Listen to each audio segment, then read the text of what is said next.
ఎక్కువైనప్పుడు అది వర్ధిల్లదు. ఈరోజు ఒక రాజును గురించి మనం తెలుసుకున్నాం. చక్కగా మనకు అర్థమవుతుంది నేను ఆశపడుతున్నాను. దినవృత్తాంతముల 2వ గ్రంథం 24వ అధ్యాయం. దినవృత్తాంతముల 2వ గ్రంథం 24వ అధ్యాయం.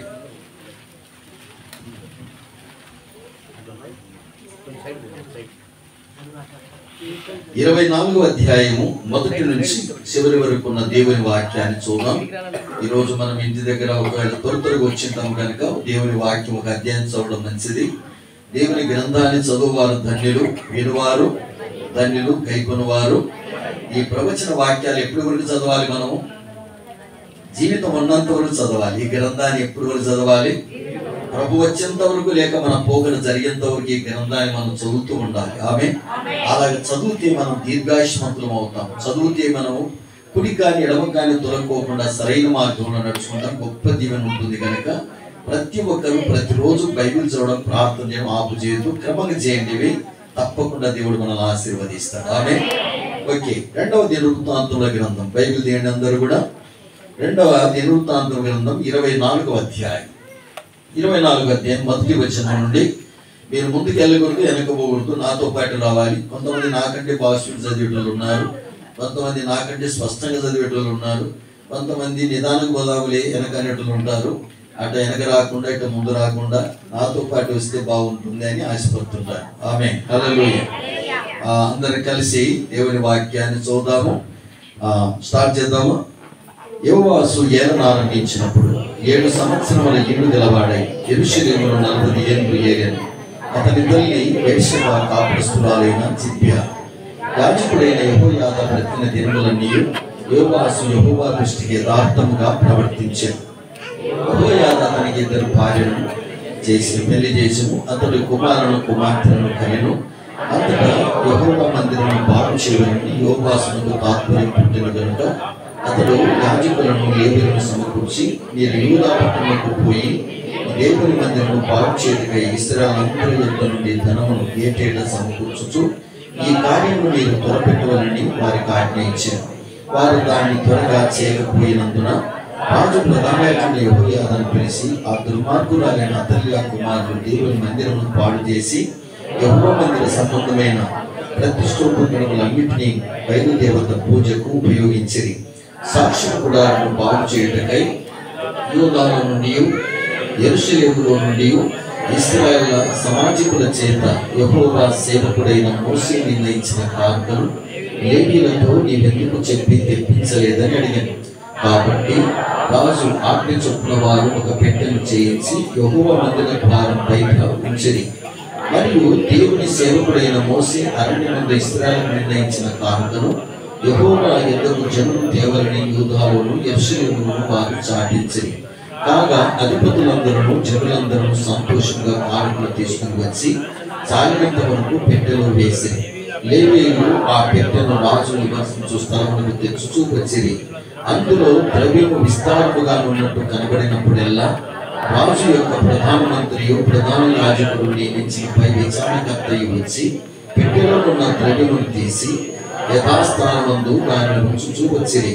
వారి చొప్పున పలుమారు చేయట చేత విస్తారమైన ద్రవ్యము సమకూర్చబడెను. అప్పుడు రాజును యెహోవా మందిరపు పరిచయ వారికి దానినిచ్చి బాగు చేయటకై కాసేవారిని వర్తవారిని యెహోవా మందిరమును బలపరచుటకై ఎనుపు పని ఇద్దరి పని చేయువారిని కూలికి కుదిర్చిరి. ఇలాగున పనివారు పని జరిగించి సంపూర్తి చేసిరి. వారు దేవుని మందిరమును దాని యథాస్థితికి తెచ్చి దాన్ని బలపరిచిరి. అది సిద్ధమైన తర్వాత మిగిలిన ద్రవ్యమును రాజునందను యెహోయాదాను తీసుకుని రాగా వారు దాన్ని చేత ఉపయోగపడినట్లును దహనబడులను అర్పించినందును ఉపయోగపడినట్లును ఉపకరణములను గరిటెలను వెండి బంగారముల ఉపకరణములు చేయించిరి. యెహోయాదా అన్ని దినములు యెహోవా మందిరములో దహన బలులు నిత్యము అర్పింపబడేది. యెహోయాదా దినములు గడిచిన వృద్ధుడై చనిపోయింది. అతడు చనిపోయినప్పుడు 130 ఏళ్ళ వాడు. అతడు ఇశ్రాయేలు దేవుల దృష్టికి తన ఇంటి వారి దృష్టికి మంచి వాడై ప్రవర్తించను కనుక జనులు దావీదు పట్టణమందు రాజుల దగ్గర అతని పాతి పెట్టిరి. యెహోయాదా చనిపోయిన తర్వాత యూదా అధిపతులు వచ్చి రాజులకు నమస్కరింపగా రాజు వారి మాటను సమ్మతించారు. జనులు తమ పితరుల దేవుడైన యెహోవా మందిరమును విడిచి దేవతా స్తంభమును విగ్రహమును పూజ చేశారు. వారు చేసిన ఈ అపరాధం నిమిత్తము యూదా వారి మీదికిని యెరూషలేము కాపురస్తుల మీదికిని కోపం వచ్చాను. తన వైపునకు వారిని మళ్లించుటకై యెహోవా వారి యొద్దకు ప్రవక్తలను పంపగా ఆ ప్రవక్తలు వారి మీద సాక్ష్యము పలికిరి, గాని వారు చెవియొక్కక ఉండేది. అప్పుడు దేవుని ఆత్మ యాజకుడు యెహోయాదా కుమారుడైన జెకర్యా మీదికి రాగా అతడు జనుల ఎదుట నిలబడి, మీరెందుకు యెహోవా ఆజ్ఞలను మీరుచున్నారు? మీరు వర్తిల్లారు. మీరు యెహోవాను విసర్జించితిరి గనుక మిమ్మల్ని విసర్జించున్నాడని దేవుడు సెలవిచ్చుచున్నాడని. అందుకు వారు అతని మీద కుట్ర చేసి రాజు మాటను బట్టి యెహోవా మందిరపు ఆవరణ లోపల నాటి వేతల చేత అతని చావగొట్టింది. ఈ ప్రకారం రాజుల యోవాసు జెకర్యా తండ్రి యెహోయాదా తనకు చేసిన ఉపకారమును మరిచిన వాడై అతని కుమారుని సమర్పించాడు. అతడు చనిపోయినప్పుడు యెహోవా దీనిని దృష్టించి దీని విచారణలోనికి తెచ్చునుగా అని. ఆ సంవత్సరమందు సిరియా సైన్యం యోవాసు మీదకి వచ్చారు. వారు యూదా దేశం మీద యెరూషలేము మీదకి వచ్చి శేషము లేకుండా జనుల అధిపతులందరినీ హతము చేసి తాను పట్టుకున్న పలసమంతయు దమస్కు రాజునందుకు పంపిణీ. స్త్రీలు చిన్న దండుతో వచ్చిన యూదా వారు తమ పితరుల దేవుడిని యెహోవా విసర్జించినందుకై యెహోవా వారి చేతికి అతి విస్తారమైన ఆ సైన్యము అప్పగింపగా యోవాసుకు శిక్ష కలిగాయి. వారు యోవాసును విడిచిపోయినప్పుడు అతడు మిక్కిలి రోగి అయ్యాడు. అప్పుడు యాజకుడైన యెహోయాదా కుమారుని ప్రాణహత్య దోషం నిమిత్తము అతని సేవకులు అతని మీద కుట్ర చేసి ఉండగా అతని చంపిరి. అతను చనిపోయిన తర్వాత జనులు దావీదు పట్టణమందు అతని పాతి పెట్టిరి, గాని రాజుల సమాధిలో అతని పాతి పెట్టలేదు. అతని మీద కుట్ర చేసిన వారు అమ్మోనీయులైన సిమాత కుమారుడు జాబాదు, మోయాబీయులైన సిక్రీతు కుమారుడైన యెహోజాబాదు అనువారు. అతని కుమారుని గూర్చియు అతని మీద చెప్పబడిన అనేకమైన దేవుని గూర్చియు అతని దేవుని మందిరమును బాగు చేయడం గూర్చియు రాజుల శతిక గ్రంథములో రాయబడి ఉన్నది. అతని బదులుగా అతని కుమారుడైన అమజ్యా రాజాయను. దేవునికి స్తోత్రం. ఇక్కడ ఎన్ని పారాగ్రాఫ్లు ఉన్నాయి? 4 పారాగ్రాఫ్లు ఉన్నాయి. మొదటి పారాగ్రాఫ్లు ఎన్ని వచనాలు ఉన్నాయి? 2 వచనాలు ఉన్నాయి. ఇక్కడ యోవాసు వాళ్ళ నాయన పేరు అహజ్యా. ఏం పేరు? వాళ్ళ అమ్మ పేరు జిబ్యా. వాళ్ళ అమ్మ పేరు ఏం పేరు? జిబ్యా అన్నటువంటి విషయాన్ని మనం ఇక్కడ చూస్తూ ఉన్నాం. ఇతని వాళ్ళ జేజి ఎవరు అంటే అతల్య. ఇతని జేజి పేరు అతల్య. ఈ అతల్య అన్నటువంటి ఆమె ఎవరు కుమార్తె అంటే యెజబేలు కుమార్తె. యెజబేలు ఎవరు మనకందరికీ తెలుసు, అహాబు భార్య. ఈ అహాబు యెజబేలు ఇశ్రాయేలు రాజ్యానికి రాజుగా రాణిగా ఉండేవారు. ఆ యెజబేలు కుమార్తె అయినటువంటి అతల్య విగ్రహారాధికురాలు. ఒక విగ్రహారాధికురాలను ఇంటికి తెచ్చుకున్నారు. అంటే యూదా రాజు యెహోషాపాతు ఉండేవాడు. యెహోషాపాతు అనేటువంటి ఒక రాజు దేవుని యందు భక్తి కలిగిన వాడు. భక్తి కలిగినటువంటి ఆ రాజు కొడుకుకు భక్తి లేని విగ్రహారాధికురాలైన యెజబేలు కూతురు వివాహం చేసుకున్నారు. వివాహం చేసుకున్న తర్వాత దేవుడు చాలా బాధపడినాడు.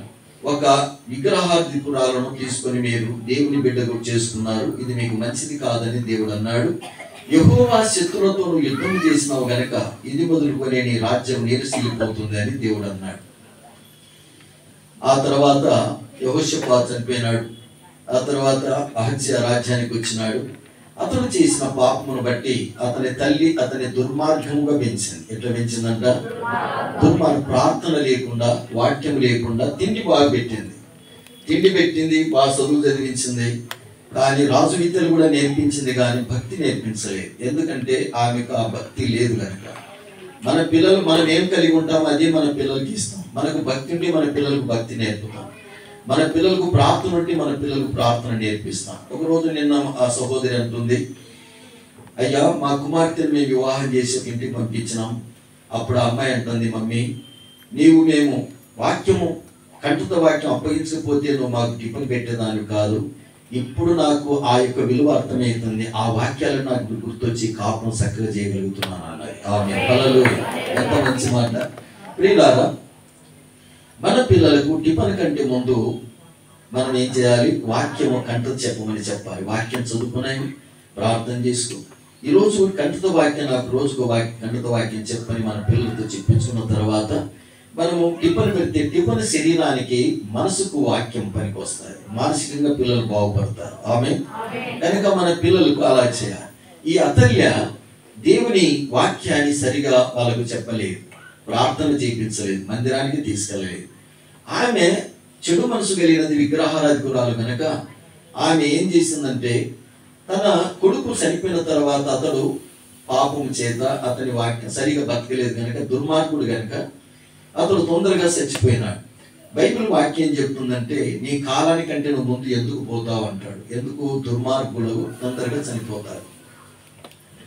కొడుకు చనిపోయిన తర్వాత ఆమె ఏం చేసిందంటే, ఆ కొడుకు పుట్టిన పిల్లలందరినీ కూడా చంపేసి ఒక చేసి, ఇప్పుడు కొడుకు చచ్చిపోతే తన మనవలందరినీ ఎవరు పెంచాలా? చేసి పెంచాలి. నాన్నమ్మ దగ్గర తీసుకోవాలి. అవ్వమ్మ దగ్గరలో పెరుగుతారు, నాన్నమ్మ దగ్గర పిల్లలు పెరుగుతారు. తల్లిదండ్రులు చనిపోరు.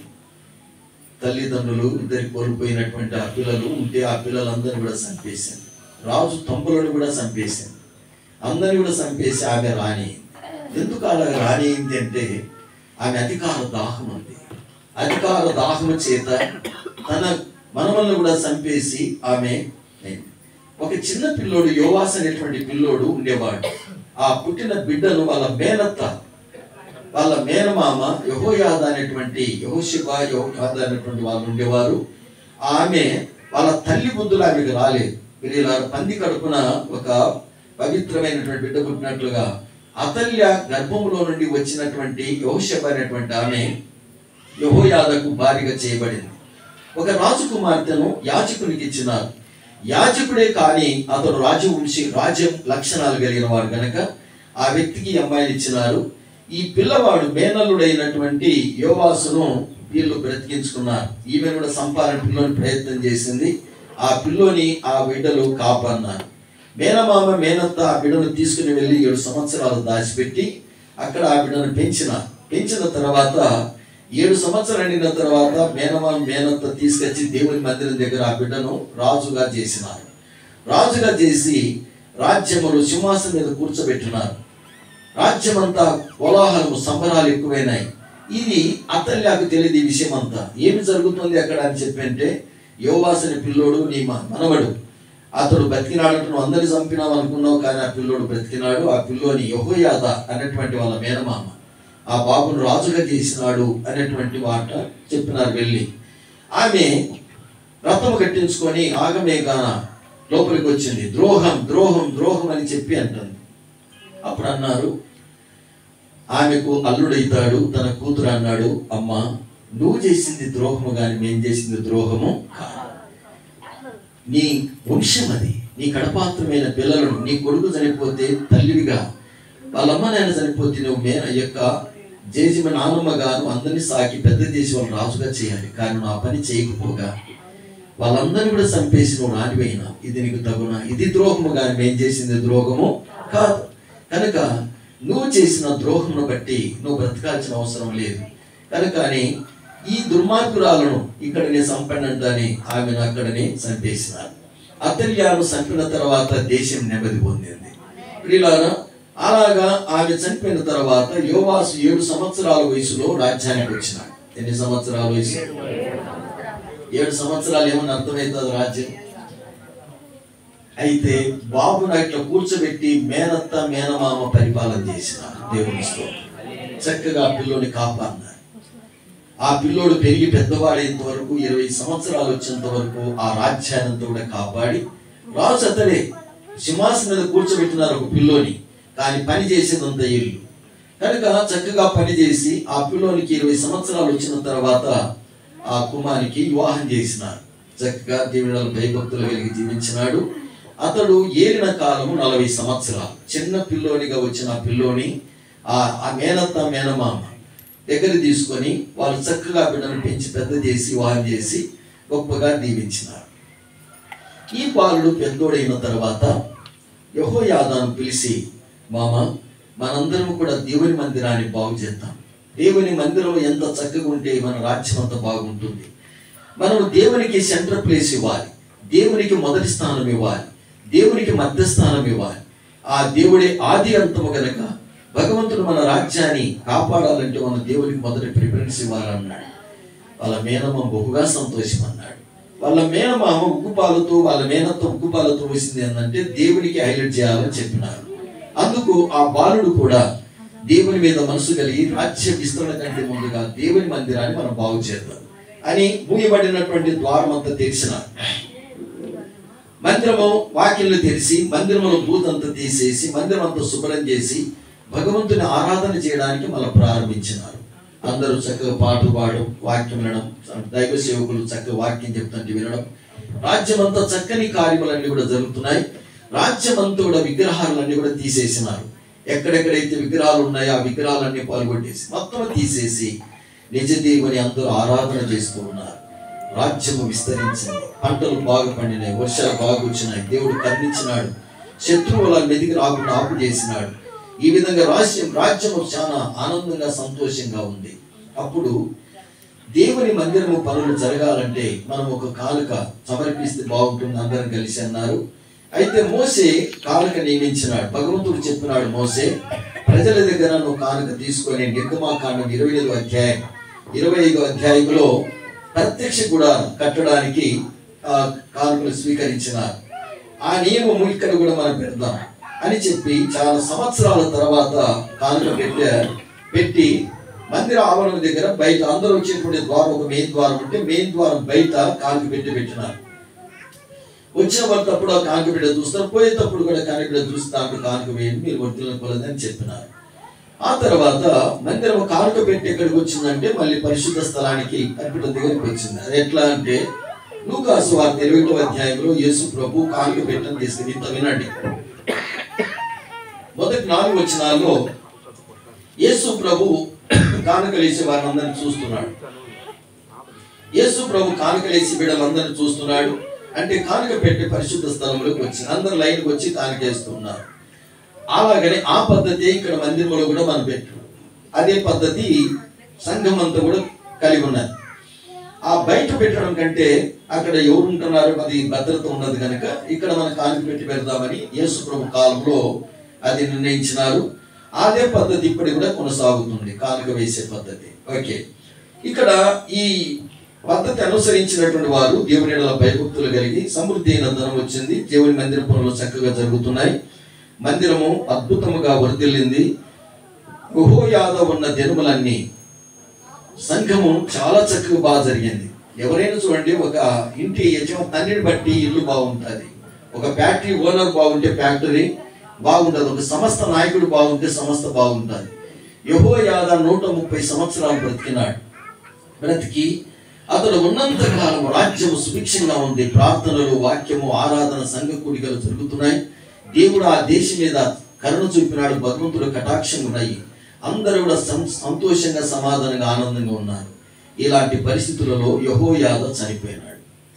ఆయన భగవంతుని దగ్గరికి వెళ్ళినప్పుడు అతడు యాజకుడు అయినప్పటికీ రాజు కంటే ఎక్కువ రాజ్య పరిపాలన చేసే అధికారకాంక్ష కాకుండా తన మేనలునికి రాజ్యం కట్టబెట్టి అతని వంశాన్ని నిలబెట్టిన గనుడు ఇతడని ఆ రాజ్యములో ఉన్న ప్రజలందరూ గమనించి రాజుల స్థమాదులలో అతని పాతిపెట్టినారు. రాజు కాడు, కానీ రాజు కంటే ఎక్కువ పరిపాలన చేసినాడు, మంచి మనసు కలిగిన వాడని.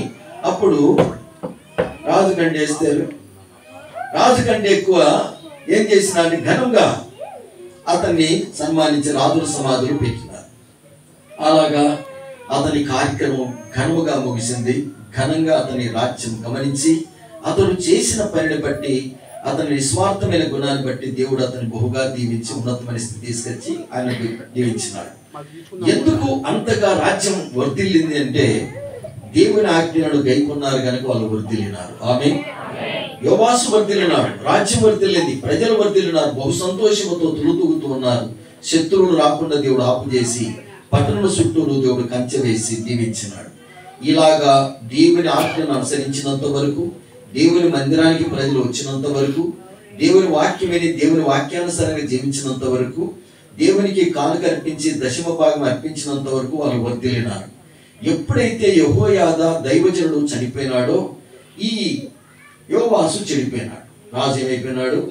చెప్పేటోళ్ళు లేక చెడిపోయిరని ఆ దైవజనుడు ఎప్పుడైతే అతనికి లేకుండా పోయినాడో అతని చెప్పేటోళ్ళు లేక అతను చెడిపోయినాడు. వాళ్ళ నానమ్మ బుద్ధులు వచ్చి కొంతమంది ప్రజలు మేము మా విచ్చలవిడిగా ప్రజలు వదిలిపెట్టినాడు. విగ్రహారాధన మళ్ళీ స్టార్ట్ అయ్యారు. అలాగా స్టార్ట్ అయినప్పుడు దేవుడు తన ప్రవక్తలు పంపించినాడు. యెహోయాదా అనే నా భక్తుడు నా దగ్గరికి వచ్చిన తర్వాత మీరు చేసే పద్ధతి నచ్చది కాదు రాజా, ఇదిగో మీరు చేసేది ప్రజలు చేసేది దేవాది దేవుని ఆజ్ఞలు 10 ఆజ్ఞలు మనకు ఉన్నాయి. ఏంటి 10 ఆజ్ఞలు? మొదటిది, నేను తప్ప ఏలుక దేవుడు నీకు ఉండకూడదు. రెండవ ఆజ్ఞ ఏంటి? పైన ఆకాశం కానీ కింద భూమి కానీ నీళ్ళలో ఉన్న దీని రూపాన్ని చేసుకోకూడదు. మూడవ ఆజ్ఞ, దేవుని నామాన్ని వ్యక్తంగా ఉచ్చరించకూడదు. నాలుగవ ఆజ్ఞ, తల్లి తండ్రిని ఏం చేయాలి? నాలుగవ ఆజ్ఞ, విశ్రాంతి దాన్ని పరిశుద్ధముగా ఆచరించాలి. ప్రభు దినాన్ని ఘనంగా ఆచరించే ఆ దినం అందరూ కూడా ఇంట్లో ఉన్న భార్య భర్త పిల్లలు కుటుంబం అంతా వచ్చి దేవుని మందిరంలో ఆరాధించాలి. ఐదవది, తల్లి తండ్రిని సన్మానించాలి. ఆరవ ఆజ్ఞ, నరహత్య చేయకూడదు. ఏడవ ఆజ్ఞ, వ్యభిచరించకూడదు. ఎనిమిదవ ఆజ్ఞ, అబద్ధము ఆడకూడదు. 9వ ఆజ్ఞ, నీ పొరుగు వారి మీద అబద్ధ సాక్ష్యం పలకరాదు. 10వ ఆజ్ఞ, నీ పొరుగు వారి భార్యను ఆశించొద్దు, నీ పొరుగు వాని భర్తను ఆశించొద్దు, నీ పొరుగు వాని ఏది కూడా నువ్వు ఆశించొద్దు, వాళ్ళను ఏది కూడా నువ్వు ఆశించకూడదని 10 ఆజ్ఞలు దేవుడు ఇచ్చినాడు. ఈ 10 ఆజ్ఞల ప్రకారం జీవించినారు యెహోయాదా ఉన్నత కాలం. ఎప్పుడైతే ఆ మహనీయుడు యెహోయాదా చనిపోయినాడో వీళ్ళు దారి తప్పినారు. ఆజ్ఞలు అనుసరించడం లేదు. అందుకయ్యే అతని కొడుకు ఒక ఆయన ఉండేవాడు, యెహోయాదా కుమారుడైనటువంటి జకరియా. మాటలు వినడం లేదు. ఆ జకరియా మీదకి దేవుని ఆత్మ వచ్చింది. భగవంతుడు నువ్వు వెళ్ళి చెప్పమన్నాడు. అప్పుడు ఆయన వచ్చి రాజుతో అన్నాడు, రాజా, ఇప్పుడు అతడు ఏమవుతాడంటే అతడు బావర్స్ అవుతాడు. అయినప్పటికీ రాజా, నీవు చేసే పద్ధతి మంచిది కాదు. ఇదిగో దైవజనుడైన యెహోయాదా ఉన్నంత వరకు నువ్వు క్రమంగా జీవించినావు. ఆయన ఎప్పుడైతే లోకం విడిచినాడో దారి తప్పిన ఆజ్ఞలు అనుసరించడం లేదు. మీరు దేవుని ఆజ్ఞలు మీరి ఉన్నారు కనుక మీరు వర్ధిల్లరు. మీరు దేవుని విసర్జించినారు కనుక దేవుడు మిమ్మల్ని విసర్జిస్తాడు. ఇది మీకు తగదు నాయన అని చెప్పి జకరియా అనేటువంటి దైవజనుడు వాళ్ళ నాయన తర్వాత వచ్చిన దైవజనుడి మాట వినడం లేదు. చెప్పిన మాట వినకోకుండా ఏం చేసినారో తెలుసా? ఆ మాట చెప్పి అతడు గద్దించినందుకు అక్కడనే చంపేసినారు అతన్ని. మనస్సే అనే దుర్మార్గుడు, ఈ యొక్క యోవాస్ అనే దుర్మార్గుడు అంత దుర్మార్గుడు అయినాడు. వాళ్ళ మేనమామ తండ్రి కంటే ఎక్కువ అతన్ని సాకి పెంచి పెద్ద చేసి చచ్చిపోకుండా బ్రతికించి రాజు సింహాసనం నిలబెట్టి రాజ్యాన్ని సమస్తము ఏలి అతనికి అప్పగించేస్తే అతడు చేసిన మేలును మర్చిపోయి అతని కొడుకును చంపేసినాడు. ఎవరు? యోవాస్. దేవుడు భయంకరంగా బాధపడ్డాడు. మరి దుర్మార్గుడా, నిన్ను ఇందుక నా దైవజనుడి కొడుకును చంపుతావా దేవుని ఆవరణంలోని అని చెప్పి వెంటనే దేవుడు అతడు చచ్చిపోతూ ఒక మాట అన్నాడు, దేవుడు దీనిని చూస్తున్నాడు, దేవుడు దీనిని చూస్తున్నాడు, త్వరలోనే దీని ఫలితం అనుభవిస్తారు అని చెప్పి ఆయన కళ్ళు మూసినాడు. రాళ్లతో కొట్టి చంపినాడు. ఆ దైవజనుడు పోతూ పోతూ దేవుడు దీనిని చూస్తున్నాడు, దీనిని గమనిస్తున్నాడు, దీన్ని దృష్టించి దీనిని విచారణలోకి తెచ్చునుగాక అని చెప్పి ఆయన చనిపోయినాడు. అదే సంవత్సరమున దేవుడు శత్రువులను లేపినాడు. సిరియనులు వచ్చి ఈ దేశం మీద పడి ఇల్లు నిస్సత్తులైపోయినారు, బలహీనులైపోయినారు. దేవుని విసర్జించినందు చేత మహావీరులు సూర్యులు కూడా శక్తి లేని బలహీనమైన వారు అయిపోయినారు. సిరియనులు వచ్చి అధిపతులందరినీ కూడా వదిలిపెట్టి ఎవరైతే రాజును రెచ్చగొట్టి విగ్రహానికి పూనుకున్నారో వారందరినీ కూడా వాళ్ళు చంపేసినారు. ఆస్తినంతా మొత్తం దోసుకుని పోయినారు. ఇతనికి కూడా శిక్ష విధించినారు. రాజును పట్టబడినాడు. రోగంతో చచ్చిపోయే స్థితిలో ఉన్నాడు. దేవుడు ఏం చేసినాడంటే ఆ జకరియా ప్రవక్తను ఎప్పుడైతే చంపినారో దైవజనుడు, వెంటనే తన కాలు చేతులు సేకైనాయి, బలహీనమైపోయినాయి. గుండె బలహీనమైపోయింది, కాలు చేతులు మరకడ రోగం వచ్చింది. తర్వాత హీనుడైపోయినాడు. ఇలాంటి స్థితిలో ఉండగా తన భక్తుడైన జకరియాని చంపించినందుకు ఇద్దరు దుర్మార్గులకు చెడు మనసు పుట్టి అతడు రోగముతో సత్యస్థితిలో ఉన్నప్పుడు అతని గొంతు కోసినారు. ముక్కలు నరికేసిన మంచంలోనే. ఎందుకు అలా జరిగింది, యోవాసును చంపినారు అంటే జకరియా ప్రవక్త యొక్క దైవజనుని చంపడానికి ఇతడు పూనుకున్నాడు కనుక ఇతని దేవుడు మిగిలించడం ఇష్టం లేక చంపేసినాడు. భయంకరమైన రోగముతో మొత్తమన్నాడు, హత్య గావించమన్నాడు, చంపేసినాడు. ఇతని రాజుల సమాధిలో పాతి పెట్టకోకుండా సామాన్యుల సమాధిలో పాతి పెట్టినారు. గరుడు దేవుని భక్తి కలిగిన యెహోయాదాను అయితే ఎక్కడ పాతి పెట్టినారు? రాజుల సమాధులలో అగ్రస్థానంలో అతను పెట్టి ఆ యొక్క సమాధి చేస్తే ఇతని రాజు అయినకు వండుకొని ఇతడు చేసిన దుర్మార్గ పనులకు మేలు చేసిన ఇంటికి కీడు చేసినాడు. మేలు చేసిన దైవజనుడికి కీడు చేసిన దుర్మార్గుడు.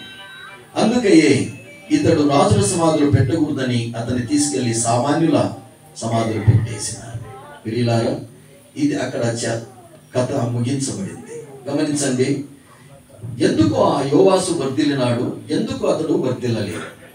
అతడు దేవుని ఆశ్రయించినంత కాలం, దేవుని ఆజ్ఞలు గైకొన్నంత కాలం అతడు ఏమైనాడు? వర్ధిల్లినాడు.